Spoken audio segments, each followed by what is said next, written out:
Sugar Bowl going down New Orleans, Notre Dame versus the University of Georgia. Now, mind you, for those of you that haven't been tuning in, Carson Beck was injured. He actually had surgery just a couple of days ago. He's out for the season. So Georgia's going into this quarterfinal without their starting quarterback. They've already had a somewhat up and down year in terms of just the struggles with their offense, not looking like the well-oiled machine that we've seen in the past when it comes to the Bulldogs, who've been right there in the mix for national championships time and time again throughout this college football playoff era. If you got to make a pick, who do you have winning the Sugar Bowl dub and why?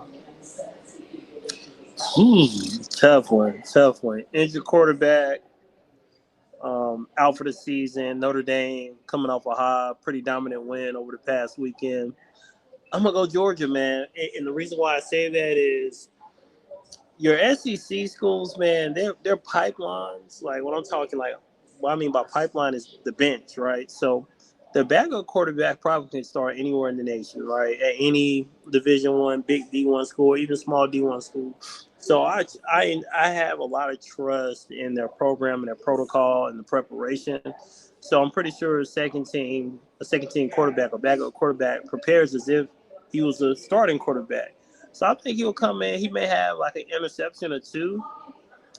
That's just natural, you know, especially in this type of environment with that type of rigor.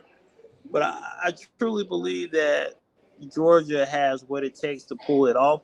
I don't think they're going to win the next round, but I definitely think they'll have their way with Notre Dame. I don't think it'll be a blowout. I'm thinking maybe by 10 points, but I think Georgia will be fine.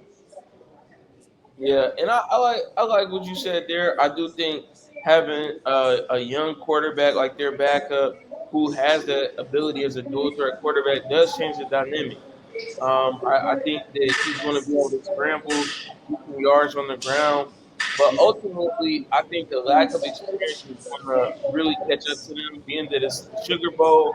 You're playing against Notre Dame team with a lot of momentum, a team that's eager to prove that it belongs after that loss early in the season in Northern Illinois, who actually won the Idaho Potato Bowl earlier today. So I saw them get a win earlier today in what was a very, very great football game that went to overtime.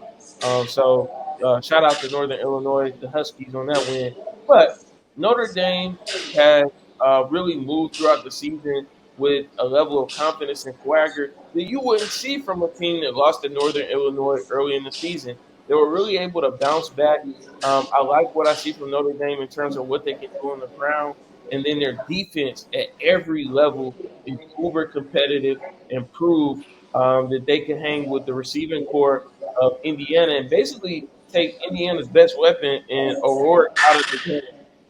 So I think that Notre Dame's defense is going to prove to be stout for what was already a flailing Georgia offense that struggled with Carson Beck in. This offense is really going to struggle against the Notre Dame defense. Notre Dame is going to be able to run the ball effectively. They won't dominate. It's still Georgia. Georgia's still huge up front in terms of that defensive line. They're still going to be able to make, whatever inroads they need to in the trenches. But I think Notre Dame is going to be able to run the football. I'm going to go the complete opposite way. I'm going to take Notre Dame by 10 to win in the Sugar Bowl and move on to the next round of the playoffs to face the winner of Penn State and SMU. Now, mind you, Notre Dame somehow ended up with possibly the easiest path to the national championship when you look at the brackets and where they are. They took on Indiana, a team that a lot of people felt like actually didn't belong because they didn't have any big wins. And I argue with you on it, Dub, but after seeing them play against Notre Dame, I don't think they belong in the playoffs. I think Indiana should have been left out of the playoffs because they weren't competitive. And then, like I said, because of how the bracket is set up, Notre Dame gets the winner of Penn State and Boise State. Presumably, in my opinion, is going to be Penn State. Notre Dame is going to be playing in a national championship football game. And I mean, what that means is I got them winning this weekend, like I said, by 10 points. Got to roll with it.